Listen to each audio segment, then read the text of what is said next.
Good morning, ladies and gentlemen. Welcome to my new video.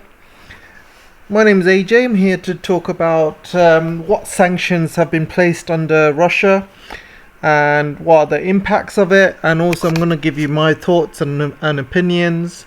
And without further ado, let's get on with the show. So I saw this article on Guardian today, and they've given a whole list of sanctions onto Russia.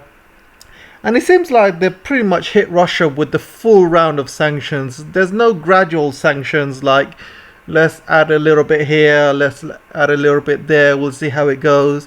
They pretty much went maximum with their sanctions, which means they don't give themselves much room to breathe. They don't see how these sanctions are going to be affected. They don't see how these sanctions are going to affect not only Russia, but the West itself. And also, this is pretty much the last resort. If these sanctions don't work, they pretty much have nothing else to go on. They got nothing else they can do, and it's pretty much all guns blazing. Give as maximum sanctions as possible, and I just think, in my personal opinion, it's all going to backfire on them. So I'll give you my reasons why, but let's go over the sanctions list and see who's been sanctioned and what and how Russia will deal with it and what are the impacts. So first of all, you have Putin's been sanctioned. His right-hand man Sergei Lavrov has been sanctioned, and you can see a whole list of Russian oligarchs and people that are linked with Putin have been sanctioned. And let me tell you this, first of all, Putin has been preparing for this Ukraine war, and Putin has prepared for this, and everybody in this list has prepared for this as well. So do you really think that they would be stupid enough to have any assets in any Western banks or organizations or companies or properties? I don't think so. I do not think so, because this is not something Putin has done overnight. He didn't wake up one morning and say, all right, let's go have a war in Ukraine. This did not happen overnight. This was a gradual process, and Putin knew this would happen ever since the West put sanctions on Russia because of Crimea. So the Russians have been preparing for this for years and years, and Putin and all of these people in the list, they would have taken all of the assets off the West, because they know if there's a further sanctions list coming out on Russia, then all of these people would be affected. And it's not just because of Crimea. You've seen the amount of sanctions the West and the Americans have been placing on Russia year after year, humiliating them year after year. So there is no way anybody in this list would have any assets or any properties or money abroad whatsoever, because they know there will be these kind of sanctions coming. So all of these sanctions are pretty much useless, absolutely useless. So let's get to the meat of the sanctions list, shall we? The banks and the financial services. So as we know, they've talked about taking Russia off the SWIFT system, and the SWIFT system is a messaging system, but also it allows you to track where your money is going. So it's like a tracking service, and the US uses SWIFT to see where money is flowing around the world. So if Russia is taken out of the SWIFT service, Russia is just going to trade with China, with yuan or with ruble. They will continue trading with the friendly countries like Iran, and even trade with India. So you're talking about 1.4 billion people in China, you got 1.4 billion people in India, you got loads of people in Iran, and plus, you got to think about Russia exports raw materials which the world needs, exports oil, exports gas which the world needs. So that is not going to stop. Plus, Russia has been preparing for this, and China has been preparing for it as well. Not only Russia has been getting the sanctions after sanctions year after year, China has also been preparing for this as well, because China has also thought about all of these sanctions going on to Russia, and they decided long time ago we need to find a system which goes away from SWIFT, and they found one. They're using digital currency now, and it's gone online this year, and it debuted in the Olympic Games, and they're gonna spread it worldwide now. So that will give a system which goes around SWIFT, because it's all digital currency. You don't need the SWIFT, plus it's free, it's instant, and it's away from USI. So US is not going to know where all of this money goes. Plus, if it goes away from SWIFT, US is not going to know where all of this money is being transferred all around the world. The SWIFT system gives, a way to show that the dollar is how it's moving around the world. People are buying and selling the dollar, and that's what gives the US dollar the hegemony. And if it takes Russia out of the SWIFT system, Russia will use other systems with China. China will use other systems. Countries like India will use other systems. And a lot of other countries who are sitting on the fence, like a lot of countries in the Middle East, for example, they will start using this system as well. Because if you think about it, a lot of Middle Eastern countries have stayed very, very quiet in the UN. They've, abstained from voting. They've stayed very, very neutral because they know the US are a bunch of hypocrites. 1 minute they're placing all of these sanctions on Russia, and then next minute US is pretty much doing the same. When the US does the same to Iraq, it's Operation Iraqi Freedom, or when the US does the same thing to Afghanistan and invades Afghanistan, it's Operation Enduring Freedom. The whole point is US has been doing this for years. They've been doing it for years and years. They've done countless wars with so many countries around the world, especially in the Middle East. They've killed millions of people in the Middle East. So you can understand why countries in the Middle East are quiet about this, and UAE has abstained from voting in the UN. Plus, you got African countries who are very, very quiet, Central Asian countries which are very quiet. So it's basically United States and its allies. It's Five Eyes, it's White Club. The White Club, you got the Australians, the UK, the Americans, you got the Europeans, and basically versus the rest of the world. Then you got a few countries who are like poodles of America. We're talking about Japan, we're talking about Lithuania. There's a few countries that are poodles that will follow America to the ends of the earth. But you see how America treats its allies. You've seen how America treated Afghanistan. They've used them and spat them out when they didn't need them. And now they're stealing Afghans' money. And now they're doing the same thing to Ukraine as well. Biden said on the stage that, we stand with the Ukrainian people. We will help you fight.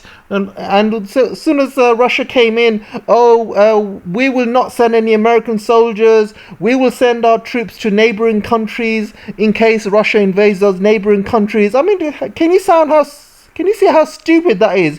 What is the point of sending troops to neighboring countries? Russia's not going to invade the rest of Europe.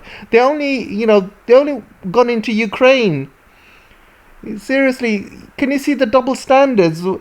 1 minute, Biden saying he stands with the Ukrainian people, he supports them. Next minute, when the Ukrainian people really need America, America's not going to send any troops. Can you see how that sounds? America will use you and abuse you and spit you out when he doesn't need you. And that's exactly what he used Ukraine for. He used Ukraine as a pawn, used the government and used the people, and now letting them die, pretty much letting them die. And UK and the US are pretty much got blood on their hands. They allowed this to happen. They pushed this conflict to happen. This conflict is the fault of the US, is the fault of NATO, is the fault of UK. And they're making Russia look like the bad guys. So in terms of SWIFT, in terms of central banks which are being affected, okay, look, I'm not going to lie. The financial sector will be affected in Russia.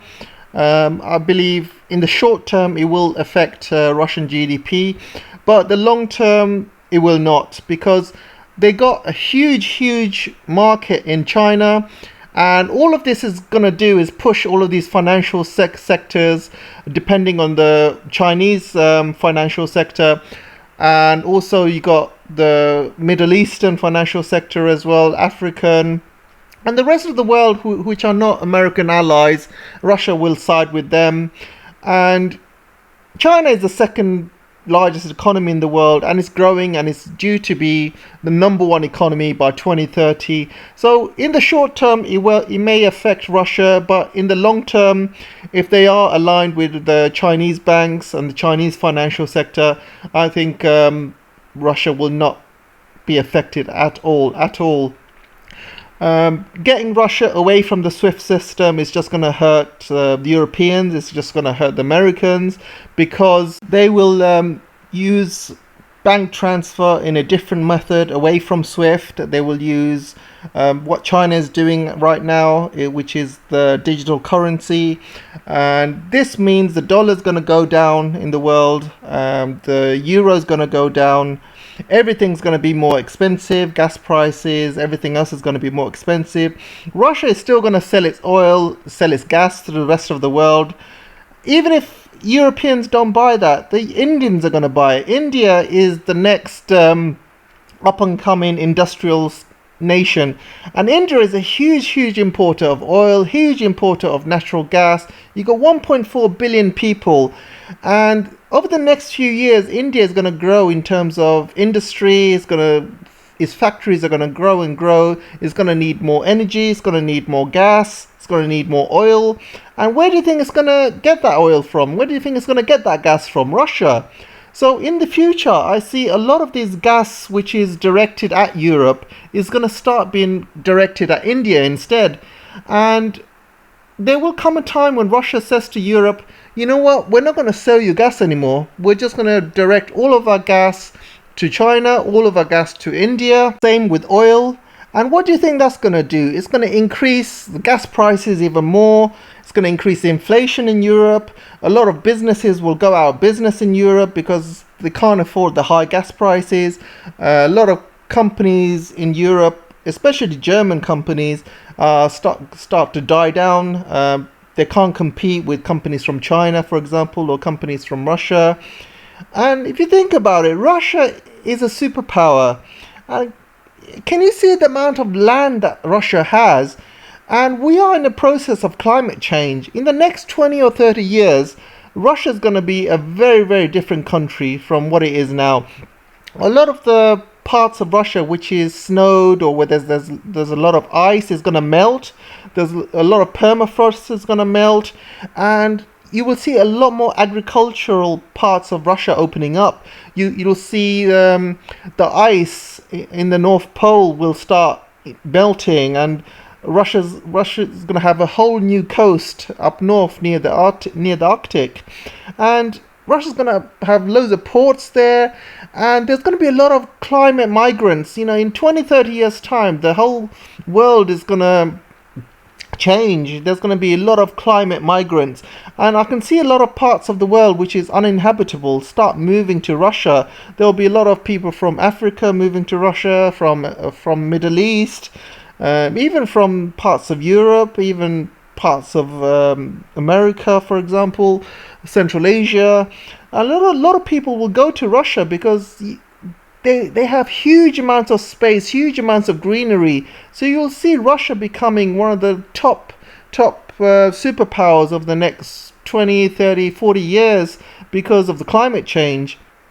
And a lot of countries which are going to be too hot are going to die out. A lot of cities are going to die. A lot of cities are not going to have water. A lot of cities will have a lot of drought. But Russia is not going to have that problem. Russia is one of the countries that's actually inviting climate change, because they know when the Earth gets 2 degrees or 3 degrees hotter, Russia will become a tropical country. It's going to have the perfect climate for everyone to reside, and they've got plenty of space. They'll have a lot of climate migrants coming into Russia, and they'll have pretty much soon, over the next 20-30 years, all of these sanctions are not going to even matter. They will have they're pretty much independent now. The world still needs oil and gas, which they're happy to sell, whoever wants to buy. They've got loads of agricultural stuff they're selling around the world. wheat and other goods all the way to China and everywhere else around the world. They've got raw materials to sell everywhere around the world. Russia's going to be okay. They are not concerned about sanctions. They are more concerned about their security, and they know having Ukraine as it is today, having Ukraine, joining NATO in the future is a huge security risk for them. And they're rather going now and take the economic hit rather than later on where there's a huge security issue that Russia could have on its doorstep. So Russia is not concerned about taking a hit in the financial sector now, because they know the long-term future, Russia will rise and Russia will be one of the biggest superpowers in the world, displacing America and other parts of the world as well. And I think Russia and China are going to be the new world order. But we will see. Canada is another one as well. Canada has huge amounts of land as well. And during global warming, Canada will have a lot of space, a lot of new land areas, agriculture, a lot of ports. So Canada could be another superpower in the future as well. But you will see Canada, Russia, China. I mean, US is still going to be there and thereabouts in the future. You will see those four countries being the top four economies of the next maybe 100, 200 years. But we will see. We'll see how things change, because as you know, the world changes. You don't know what's going to happen in the future. But Russia welcomes climate change, and with the climate change, Russia will be a very, very powerful country. So as a summary, Russia will not be using SWIFT, and a lot of countries will start going away from SWIFT. China will look at this and think, one day US or the West might do the same thing to us, in relation to anything that happens with Taiwan, for example. The West could put exactly the same sanctions on China. So China is looking at this, and I'm sure China and Russia will have an alternative system to the West ready to go straight away this year, and that system will develop, and a lot of countries will start joining into it over the next few years. And not only that, it will basically mean there will be two systems, one SWIFT and another one which will be an alternative of SWIFT, and a lot of countries will move away from the US dollar and go into that system, because they realize US has used the dollar and SWIFT and the Western financial system as weapons in terms of using it as sanctions. And a lot of countries that get away from this system, sooner the better. And you will see a lot of countries moving away from the US dollar. And this means bad news for the US dollar. It's not going to be the global currency very soon. It's going to come down, and that will be very, very bad news for USA indeed. As for the Europeans, they will suffer heavily. The countries who will suffer the most are Germany. Germany has decided to completely change their relationship with Russia and go with the West 100%. They've banned Nord Stream. I don't think that's going to be happening. Now they're sending weapons to Ukraine as well, which is gone against their policy over the years of trying to be neutral. So it looks like Germany is going towards the West, and Germany is going to be affected. They have a huge amount of trade with Russia, and all of that will be affected. And Germany, as a result, will have higher gas prices, high oil prices. Germany doesn't have any alternative forms of energy. They've pretty much shut down all of the nuclear power plants, and all of the final nuclear power plants will be shut down this year. And only source of energy that Germany can rely on is the gas, and gas prices have gone through the roof. They do have renewable energy, but it's not enough. They don't have enough to run the whole economy with it. So gas is something Germany very well need, and this could be very much affected. I'm still waiting for Russians to react to all of these sanctions, and it could be that Russian pretty much say, you know what, screw this, we're not going to supply any more gas to Europe. We're just going to simply focus on Chinese markets and Indian markets, and the rest of the world, you guys can go screw yourselves. And if Russia does that, the whole of Europe will suffer. Gas prices per consumer, I mean, right now UK consumers have to pay double for gas. So people that were paying £1,000 last year are now paying £2,000. There's an increase of 54% as a minimum. A lot more gas companies are charging a lot more to the UK customers. And if Russia stops the gas coming in completely to Europe, you will see that growing even more, and probably consumers will have to pay not double but triple or even quadruple amounts they're paying now. So from 1,000 it could easily go up to 4,000, and that is very, very much a reality. So this is UK, and it's obviously happening rest of the Europe as well. What this means is European economy will pretty much go on a downward spiral. They're not going to be very competitive. The companies are not going to make much profit. A lot of them will fold because of the high energy costs, because of the high inflation. They're not going to be competitive compared to Chinese companies, for example. So a lot of European companies will not make the profits, will not be able to survive in the global trade sense of things, and you will see Europeans or Europe pretty much being in stagnation like Japan has been over the past 20 years, and Europe is just not going to grow in terms of its GDP. So that's what's going to happen to Europe. USA, as you know, once US dollar global currency goes down, US is just going to implode, and there could be civil wars, there could be riots in the street. So that could be something that's going to happen in the future. So that's my opinions anyway. So let's look at the next thing. You can see a lot of companies are being sanctioned. So Russian Airline will be banned from UK airspace.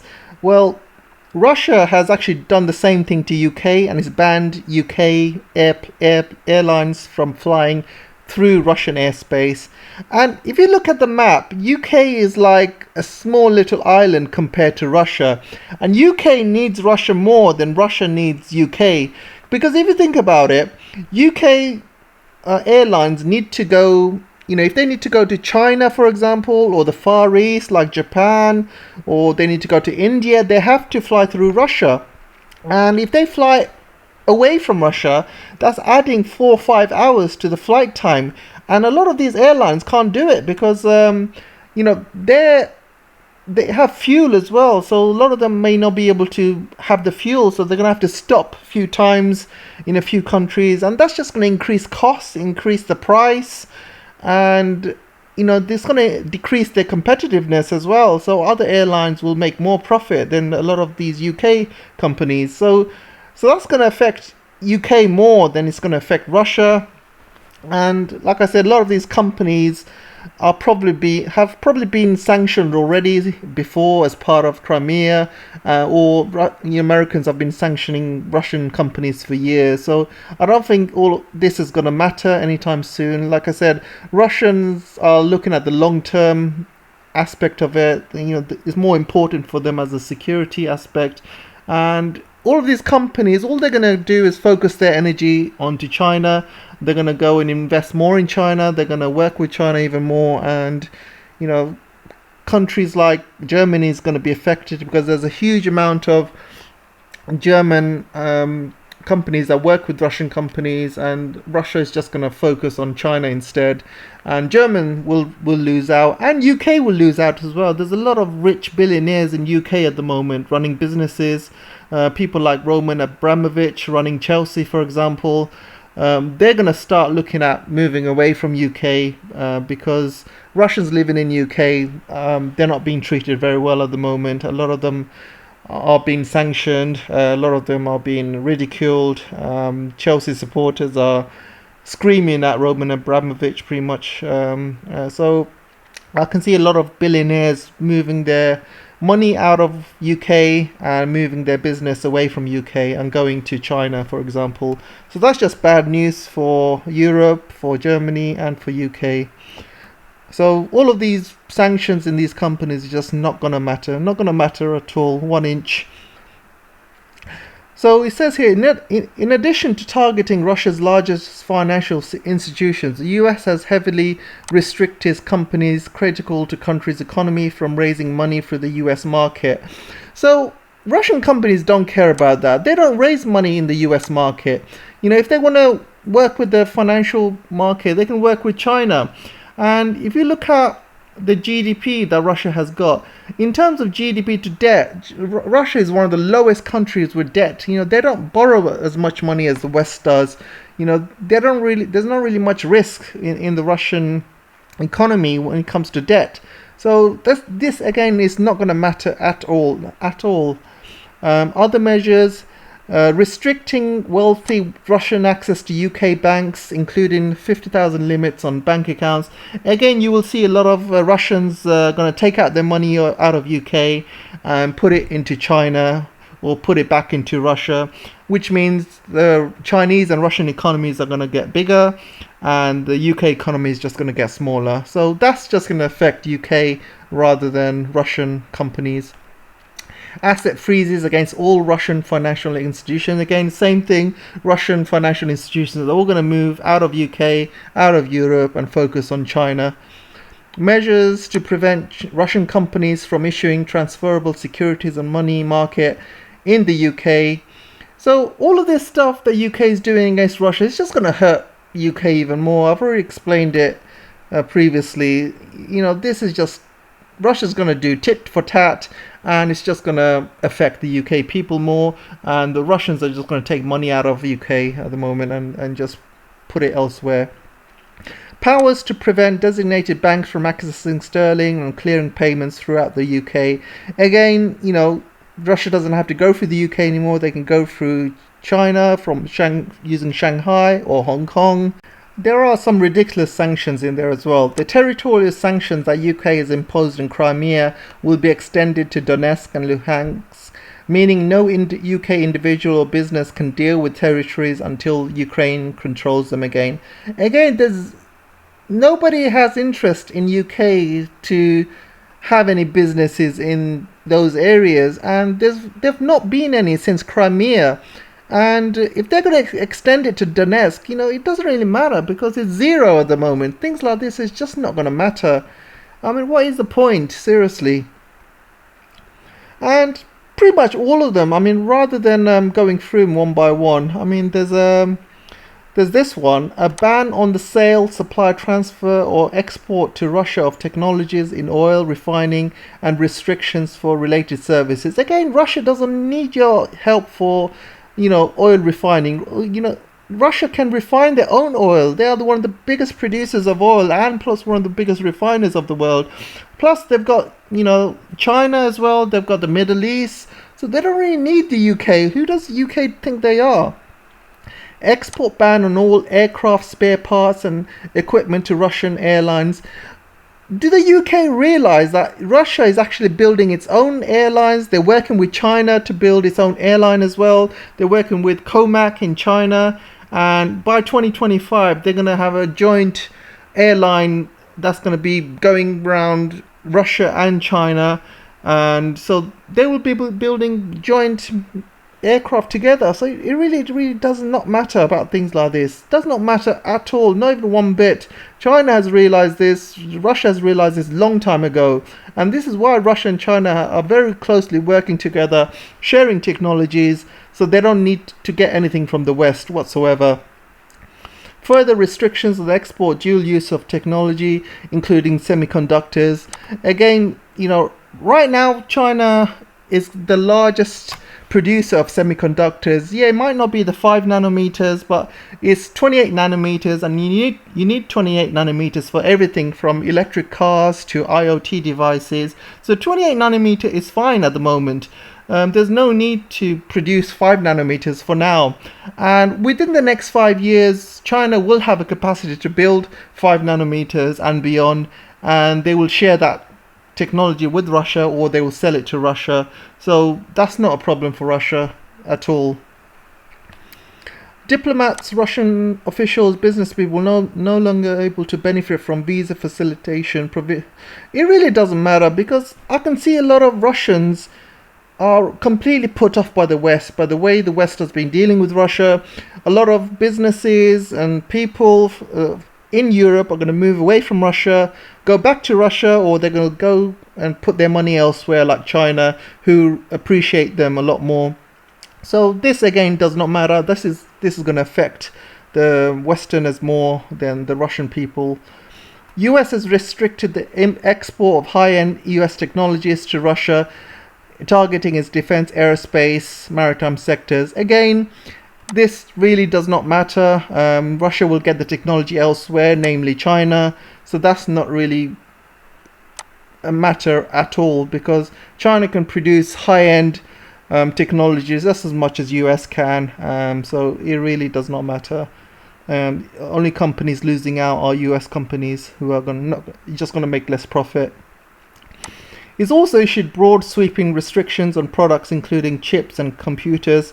Its new measures affect exports to Russia and outside America if they are made using US technology. Again, Russia's not going to care about this. China's not going to care about this. China has realized this. They've been banned since the Trump year. So China has already made plans to get away from these restrictions, and so has Russia. So I'm sure they'll be working together to get things in place over the next few years. So that's not really an issue.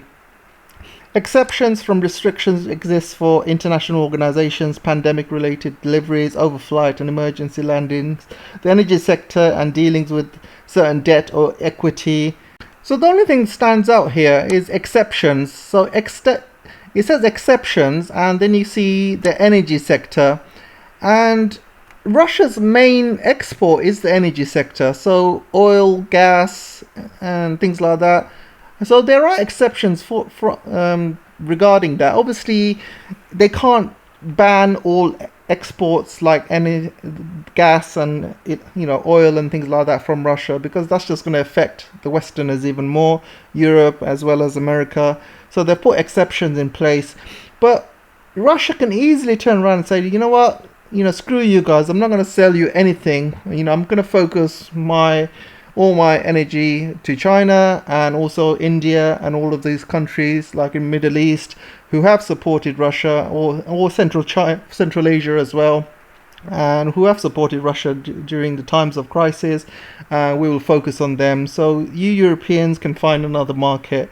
So Russia can easily turn around and say, you know what, we don't need you, we'll do our own thing.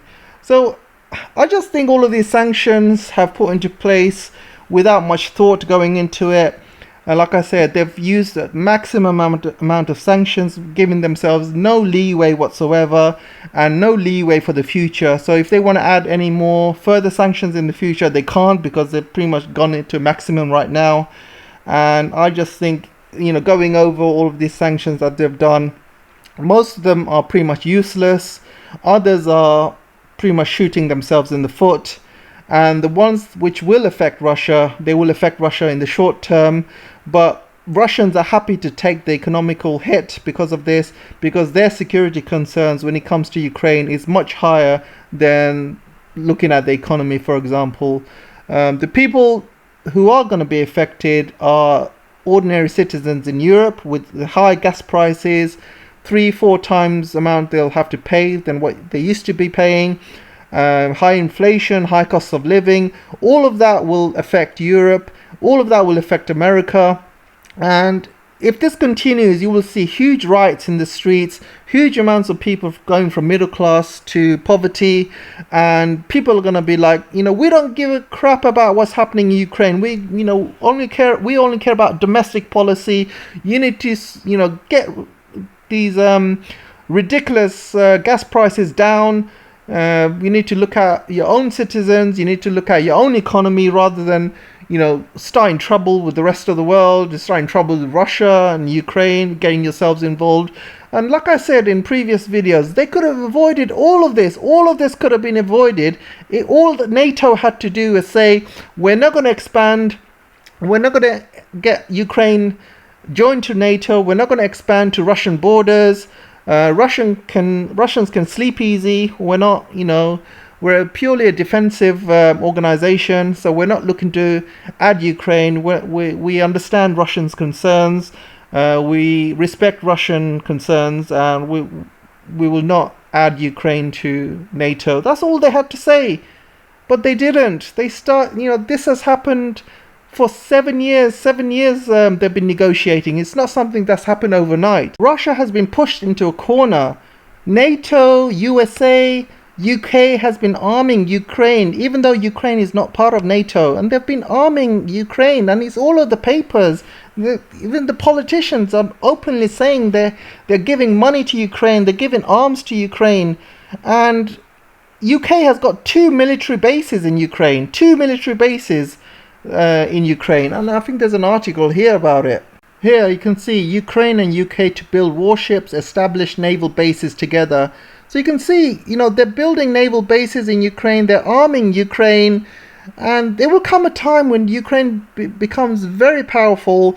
It's got a lot of weapons, and even though it's officially not part of NATO, you will see a lot of bases all around Ukraine, UK bases, American bases, European bases all over Ukraine, and they will use Ukraine as a base to maybe attack Russia. So Russia has got huge security concerns.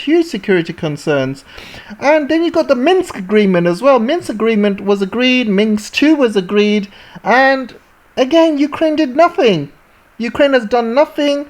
Americans have pushed Ukraine to say, oh, don't worry, ignore the Minsk Agreement. Russia, what can Russia do? You know, just ignore it.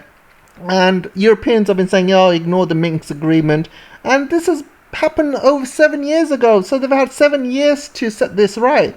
All they had to do was follow the Minsk Agreement and reassure Russia with the promise they made that they would not expand NATO and they would not get Ukraine to join NATO. That's all they had to say. Address Russian security concerns, and none of this would happen. America's just used Ukraine as a pawn to start this war. And it's not something that's happened overnight. Over 7 years this has happened. And then, you know, you got Crimea, who the Crimean citizens wanted to be a part of Russia. They voted to be part of Russia. So it's not Russia that annexed Crimea. Crimea broke off Ukraine, and they wanted to join part of Russia. Then you got 2 other parts of Ukraine that wanted to be break. The Donetsk and the Lugansk people who wanted to be separate from Ukraine. And they're mainly Russian-speaking people. And then Ukraine has been using weapons that Europeans have been giving it. US has been giving weapons to Ukraine. And they've been using those weapons to kill Russian-speaking ethnic people in those areas. 15,000 people have died over the last 10-20 years based on numbers from coming out from Donetsk and Lugansk. 15,000. And they're using weapons that's given to them by the West. So Russia had to step in. You know, these are Russian-speaking ethnic Russian people. So for Russia, these are Russian people. They had to step in and protect those people. If this happened anywhere else in the world, people would be like, oh, it's genocide. This happened, you know, you can compare it to Yugoslavia. When NATO bombed Yugoslavia, they accused Yugoslavia of causing genocide because there was parts of Yugoslavia who wanted to be separate. And because Yugoslavia wanted to put a stop to it, people were calling it genocide. So they're quick to use the word genocide. And they're doing it now to places like Taiwan, which is an island off China, which is part of the One China policy. It's part of China, and they're trying to get Taiwan to be independent from China, and they're pushing it. And they're doing the same with Xinjiang and other parts of the world as well. But when it comes to Ukraine, they can't. It's completely double standards. It's absolutely double standards. They're pushing for independence with other countries, but when it comes to their allies and friends, no, it's completely different. You know, when they go to invade Iraq, Afghanistan, they call it Operation Freedom. They make it sound like, you know, they're helping these Arabs. They're giving them freedom, but freedom is being bombed the hell alive. Being bombed and sent to heaven. That's what you call freedom to Americans. Anyway, let me know what you guys think, and I'll see you in the next video.